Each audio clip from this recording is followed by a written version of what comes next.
Hi hi. ஒரே ஒரு eviction தாங்க. அண்ட் அது ரஞ்சித் மட்டும்தான். இந்த வீட்ல யாருக்கும் எந்த பாதிப்பும் இருக்க போறது இல்ல.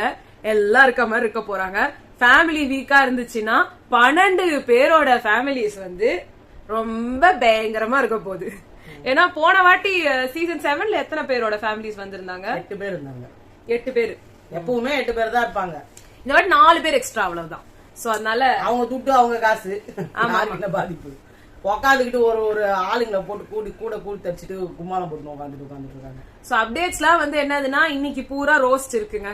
அன்ஷிதா அண்ட் அதுவும் அன்ஷிதா, சௌந்தர்யா, யாரெல்லாம் ராணுவ வந்து நடிக்கிறான்னு சொன்னாங்களோ அவங்களுக்குலாம் ரோஸ்ட். டீம் ரெண்டு டீம் தான். அவ்வளவுதான். அவங்களுக்குலாம் இல்ல, முத்துக்குமரனுக்கு ரோஸ்ட் இருக்கு, ரயானுக்கு ரோஸ்ட் இருக்கு. இவங்க எல்லாமும் சொன்னாங்கல்ல நடிக்கிறாங்கன்னு சொல்லி. சோ இவங்க எல்லாமும் தப்பிச்சிட்டாங்க. அவங்க அங்க அவன் உண்மையாவே இருக்காண்டான்ற மாதிரி சொல்லிட்டாங்க. சோ அதனால இல்லனா வந்து விஜய் சேதுபதி சாருக்கு வந்து ஜாக்லினா பார்த்தாலே தொக்கு தக்காளி தொக்கு நல்லா போட்டு ஜாக்லின் எந்திரிங்க மேடம் ஆல் பண்ணி அப்படின்னு தயிர் வடை, இட்லி பொங்கல் தோசை தயிர் வடை ஆரம்பிச்சாங்கன்னா முடிக்க மாட்டாங்க. எனக்கு தோணுச்சு, அது பண்ணிச்சு. ஆக்சுவலா நீங்க ப்ரோமோ வச்சும் நம்மளால எதுவுமே கெஸ் பண்ணிட முடியாதுங்க. ப்ரோக்ராம் ரொம்ப மொக்கையா கூட போலாம், யாருக்கும் எதுவுமே கேட்காம விட்டுறலாம். அப்படி இல்ல, அது கேட்டது மட்டும் தான் விஷயமா இருக்கும்.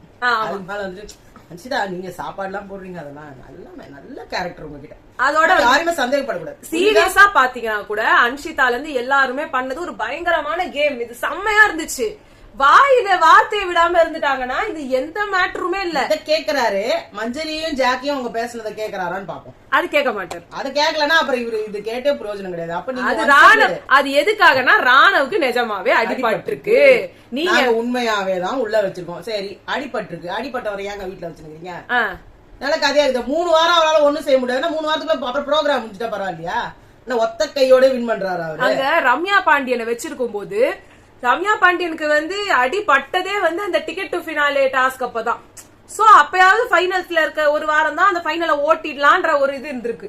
ஆனா இங்க வந்து இதுக்கு அப்புறமா இவ்வளோ வாரம் இருக்கு, அப்புறமா தான் வந்து நம்ம ராணவ் அவர்கள் வந்து டிக்கெட் டு ஃபினாலே வந்து எல்லாத்தையும் ஆடணும். ஒரு கையை வச்சுக்கிட்டு எப்படி ஆடுவாரு? மனிதாபிமானத்தோட யோசிச்சீங்கன்னா கூட இது நடக்கிற காரியம் இல்ல. ஒருத்தருக்கு கை வந்து அவங்க அம்மா வரும்போது அவங்க அம்மா அப்பாவையும் சேர்த்து அனுப்ப போறாரா? 2 பேரும் சேர்த்து உட்கார வச்சுக்க போறீங்களா வீட்லயே? அவங்களே யாரும் ஒருத்தர் உள்ள உட்கார வச்சுக்கோங்க, அது இன்னும் நல்லா இருக்கும். அதான் சொல்றேன், உள்ளே உட்கார வச்சுக்க போறாங்கன்னு நினைக்கிறேன். சீரியஸா இது ரொம்ப அன்ஃபேரா இருக்கு. கொடுத்து அவங்க 2 பேரும் அங்கேயே தங்க வச்சு. இன்னொன்னு வந்து நிறைய பேர் சொல்றது ராணவுக்கு தான் டைட்டில்னு. ஏன்னா இதுக்குள்ளேயே சிம்பத்தி ஓட்ஸே வந்துரும். இப்போ அபிஷியல் ஓட்டிங் படி ஃபர்ஸ்ட்ல முத்துக்குமரன், செகண்ட்ல இருக்காரு ராணவ், தேர்ட்ல ஜாக்லின், ஃபோர்த்ல சௌந்தர்யா, அப்புறமா வந்து ஏதோ நிறைய சொல்லிட்டாங்க.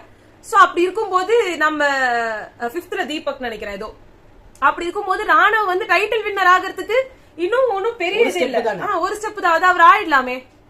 அப்போ வந்து ராணவ டைட்டில் வின்னர் ஆக்கிறதுக்காக தான் இவ்வளவும் நீங்க பண்றீங்களா? இது ரொம்ப தப்பா இருக்கு, அவ்வளவுதான் சொல்ல முடியும். எல்லாமே அவங்க தப்பா தான் இருக்கும். என்ன கேள்வி? அன்ஷிதா உள்ள உட்கார வச்சிருக்கிறது கூட தப்பு தான். எதுக்கு உட்கார வச்சிருக்காங்க? விஷால் பண்ணதெல்லாம் தப்பு. விஷால ஹாட் சீட்ல உட்கார வச்சாங்க. அப்ப கூட ஒரு பயமும் இருக்க மாதிரி தெரியல. என்ன விட்டுட்டு நீங்க பிபி நடத்துவீங்க, நான் பாத்துறேன்டான்ற மாதிரி உட்காந்துட்டு இருக்காரு. சோ இதெல்லாம் வந்து என்னடானா எனக்கு தெரியாதே ஒண்ணும் கிடையாது அப்படின்றாரு அவரு. இவங்க எல்லாம் என்ன பேக்ரவுண்ட்ல இருக்காங்கன்றது நமக்கு தெரியாது இல்ல. கண்டிப்பா இவங்க எல்லாருமே வந்து உள்ள இவ்ளோ பண்றாங்க. இத்தனை பண்ணாலும் வெளில பெருசா கேள்வி கேட்கப்படல. ஒரு கண்டஸ்டன்ட்டையே வந்து குத்தி குத்தி காமிச்சிட்டு இருக்காங்க அப்படின்னா அப்ப அவங்களுக்கு ஏதோ பேக்கிங் இருக்கு. அந்த பேக்கிங்ல அவங்க நல்லாவே வந்து ஒர்க் அவுட் ஆகுதுன்னு தான் நம்மளால சொல்ல முடியும். இன்னொன்னு, இந்த ஃபுல்லா இந்த டாஸ்க்ல வந்து பாத்தீங்கன்னா நிஜமாவே ஒவ்வொருத்தரும் அவங்க பெஸ்ட் கொடுத்தாங்க. ஆனா என்ன ஆயிடுதுன்னா கடைசி நாளோட எல்லாரோட இதை மட்டும் பாத்துறாங்களே தவிர்த்து ஸ்டார்டிங்ல இருந்து அவங்க போட்ட எஃபர்ட்ஸ் எல்லாம் காணாம போகுது. கண்டிப்பா. இப்போ பவித்ரா 2 நாள்ல கடிச்சாங்க. அவ வந்து நான் கடிக்கவே இல்ல அப்படின்னாங்க. அப்புறம் கடிக்கவே இல்லன்றது சொல்லிட்டு என்னால சுத்தமா முடியல, அதனாலதான் கடிச்சேன் அப்படின்னாங்க. சோ இப்படி மாத்தி மாத்தி அவங்க சொன்னதெல்லாம் அந்த கடைசி நாள் அவங்க அதை இழுத்து புடிச்சு கீழே உட்கார்ந்ததுல மறைஞ்சு போச்சு. கடிச்சேன்னு சொல்றாங்க, அது கடிச்சாங்கன்ற அவங்கள ஒத்துக்க வைக்கிறதே ரொம்ப பெரிய போராட்டம் பண்ணி தான் ஒத்துக்க வச்சாங்க. அதெல்லாம் ஏண்டி எல்லாத்துலயும் ரிஜிஸ்டர் பண்றீங்க அப்படின்னா நீங்க போட்டு கடிக்கிறீங்கன்னா அப்ப என்ன பண்ணுவாங்க? அவங்க எதையுமே சொல்லக்கூடாது. அவங்க முத்துக்குமரன் சொன்னது மாதிரிதான் அவங்க வந்து செஞ்சு சாரி கேட்பாங்க. அந்த சாரி நீ கேட்கணும், திருப்பி கூட நீ இப்படி பண்ணல திருப்பி கூட சொல்லக்கூடாது. நந்தினி சொன்னாங்க. நந்தினி என்ன தெரியுமா சொன்னாங்க? சாரி கேட்டாங்களே, விட்டுருங்கப்பா, அவ்வளவுதான், முடிச்சு போச்சு. அவங்களே சாரி கேட்டாங்க, அவ்வளவுதான். ஏன்னா அது பெரிய விஷயம். கேட்டதே பெரிய விஷயம். அதுக்கப்புறம் நம்ம பேசவே கூடாது அந்த டாபிக், அத்தோட விட்டுறணும். என்னங்க இது அநியாயமா ஆனா பவித்ரா மட்டும் உட்கார்ந்து எல்லார பத்தியும் பின்னாடி பேசுவாங்க. நான் சொல்றேன் எல்லாரும் பின்னாடி பேசுவாங்க. ஆனா உங்களுக்கு யாராவது ஒருத்தரை பிடிக்கலன்னா அந்த பர்சனை அப்படியே கீழே போட்டு நசுக்கி காலை போட்டு மிதிச்சு எல்லாம் பண்ணிடுவீங்க. ஆனா இதே உங்க கூடவே ஒரு பர்சன் குழி பறிச்சுக்கிட்டு இருப்பாங்க, அது நீங்க கேட்க மாட்டீங்க. அன்ஷிதாவை நாமினேட் பண்ணதே பவித்ராவை நாமினேட் பண்ணதே அன்ஷிதா தான். இப்ப அன்ஷிதா வெளியே போகும்போது என்ன பேவி எப்படி நான் இருக்கும், உன்னை விட்டு எப்படி இருக்கும்னுவாங்க. அதையும் நமக்கு அந்த கண்டவையும் நம்ம கேட்டு இருக்கணும். கண்டிப்பா ஒவ்வொருத்தரோட எலிமினேஷன் பின்னாடி ஒவ்வொருத்தரோட இதுக்கு பின்னாடி அன்ஷிதாவும் ஒரு காரணமா இருந்திருக்காங்க. ஆனா அதே அன்ஷிதா அழுது நீலி கண்ணீர் வடிச்சிட்டாங்கன்னா எல்லாரும் இதாயிடுவாங்க.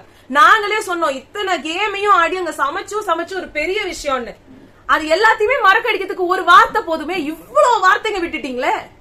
நேற்று ராத்திரி கூட ஜாக்லின் ஜாக்லின் ஜாக்லின் ஜபம் பண்ண ஆரம்பிச்சிட்டாங்க அவங்க. ஜாக்லின் ஜாக்லின் அந்த ரெட் கார்பெட் கொடுத்ததெல்லாம் எரியுதாங்க அவங்க எல்லாருக்கும். எனக்கு அப்படிதான் ஃபீல் ஆகுது.